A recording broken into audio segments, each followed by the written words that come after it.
नमस्कार, मेरा नाम है अनूप मिश्रा। प्रिंट मीडिया का पत्रकार हूँ, इस वजह से कैमरे पे कम ही आता हूँ। अखबार चलाते हैं, हम खबरें डालते हैं। अपने फेसबुक और ट्विटर पेज से भी सरकार को जब मौका मिलता है तो घेरते रहता हूँ। इससे पहले कांग्रेस की सरकार थी, तब भी हमने यही किया था। जब लगा कि सरकार कुछ अच्छा नहीं कर पा रही है तो हमने जितना हो सका उतना सरकार को कोसा, सरकार के कामों पे सवाल उठाया।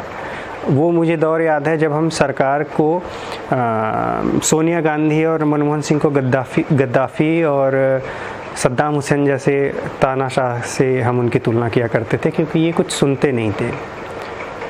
और आज अगर कुछ ऐसा लगता है कि भारतीय जनता पार्टी की सरकार है और ये कुछ नहीं कर पा रहे हैं, मोदी सरकार कुछ नहीं कर पा रही, तो यहाँ पे भी हम लिखते रहते हैं, बोलते रहते हैं। चुनाव के टाइम पे सर्वे और या फिर इंटरव्यू लेना, तब मैं कैमरे पे आता हूँ, क्योंकि वो मेरा पसंदीदा काम है। मुझे पसंद है चुनावी सर्वे करना और इंटरव्यूज़ लेना।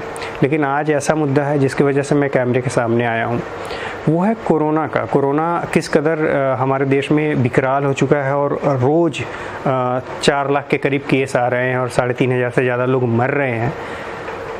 तो इस पे बात करनी चाहिए। और आज तो मैं रात में 12-1 बजे, 12 साढ़े 12 के करीब है, मैं कैमरे के सामने बैठा हूँ। उसका कारण ये है कि मुझे अभी एक बात पता चली कि मोदी सरकार को ये पहले से पता था कि दूसरा वेव जो है कोरोना का वो इतना ख़तरनाक और इस कदर आने वाला है। और ये मैं नहीं कह रहा, केंद्र सरकार द्वारा गठित एक्सपर्ट कमेटी कोरोना के लिए जो बनाई गई है, उसको उन्होंने ये बोला है। हैदराबाद IIT के प्रोफेसर M विद्यासागर ने केंद्र सरकार को मार्च महीने में अवगत करा दिया था कि कोरोना का जो दूसरा वेव आने वाला है वो कितना खतरनाक होगा। रोज़ के 4 लाख केस आ सकते हैं और 3,500 से 4,000 मौतें होंगी।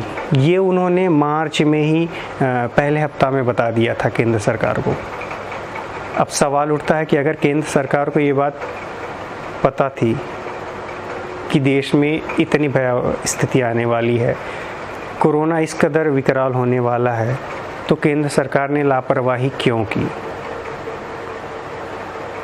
क्या केंद्र सरकार के लिए चुनाव ही सब कुछ है? आम जनता और जनमानस का कुछ भी नहीं है? बिहार चुनाव, मुझे याद है मैंने इस पे भी सवाल उठाया था कि जब बिहार चुनाव के लिए सब कुछ खोल दिया गया था, बिहार चुनाव से बंगाल चुनाव तक का ये जो दौर है, भारत के लिए ये काला अध्याय, भारत के इतिहास में ये काला अध्याय लिखा जाने वाला है।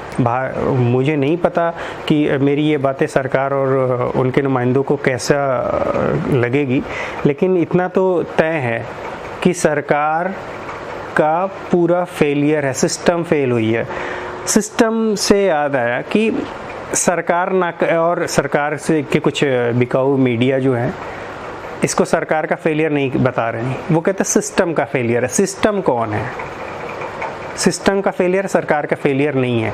सरकार अपनी तरफ से क्या कर रही है कि चीज़ें राज्य सरकार के ऊपर टाल दे रही है कि इसके जिम्मेदार राज्य सरकार है। 2 मई को रिज़ल्ट आ रहा है, आज 2 मई हो ही गया समझिए, और 5 राज्यों का चुनाव और यूपी में जिला पंचायत का चुनाव था, उसका आज नतीजा आएगा, परिणाम आएगा।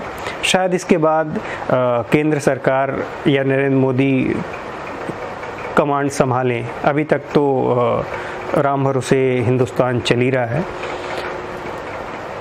तो सवाल बनता है, सवाल उठता है, आप लोगों को सवाल उठाना पड़ेगा कि क्या केंद्र सरकार को सब कुछ पता होने के बावजूद इतनी लापरवाही दिखानी चाहिए थी? क्या केंद्र सरकार ने अनदेखा किया, या केंद्र सरकार को चुनाव के अलावा कुछ नहीं दिखता है? राज्यों में या मतलब सत्ता को लेके वो कुछ भी किसी हद तक जा सकते हैं। ये बड़ा दुखद है। आज हमारा देश बड़ा असहाय महसूस कर रहा है, जिसमें नेतृत्व जैसा कुछ नहीं दिख रहा है। ऐसा मैं इसलिए नहीं कह रहा हूँ कि मैं मोदी विरोधी, मैं बिल्कुल मोदी विरोधी या सरकार विरोधी नहीं हूँ। मैं सवाल उठाता हूँ और यही वो सवाल है। उसका सबसे बड़ा कारण ये है कि आप खुद देख लीजिए कि अस्पताल की व्यवस्था क्या है, ऑक्सीजन की कितनी कमी है, आईसीयू बेड कितने हैं, मतलब बेड्स की तो बात ही ना करो आप कि आप अगर बेड मिल जाना इस टाइम पे, आप समझो कि अच्छे खासे लोगों को बेड नहीं मिल रहा है। ऑक्सीजन सप्लाई अब हुई है वो भी हर राज्यों में पूरी तरह से नहीं है, जितनी डिमांड है उससे कम ऑक्सीजन सप्लाई मिल रही है, जिसकी वजह से लोग मर रहे हैं। सरकारी आंकड़े 3500-3600 हैं और सरकारी आंकड़े और गैर सरकारी आंकड़ों का अंदाज़ा जो थोड़े से भी समझदार उनको पता ही होगा कि गैर सरकारी आंकड़ा क्या होता है। क्योंकि और गैर सरकारी आंकड़ों पे मैं इसलिए आपका ध्यान ले जाना चाहूँगा कि आप देखिए शमशान भूमि के बाहर क्या स्थिति है, आप देखिए कब्रिस्तान के बाहर क्या स्थिति है। मुझे कहते हुए शर्म आ रही है इस चीज़ को कि सरकार पूरी तरह से इंटरनेशनल लेवल पे भी हमारी सरकार बदनामी झेल रही है, शर्मनाक है और सरकार फेल है।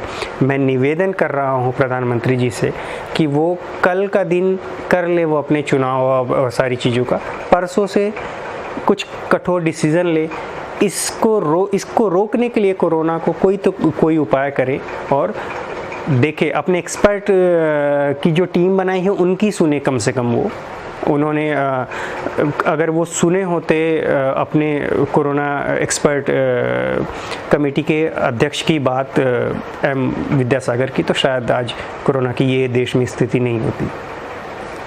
जय हिंद।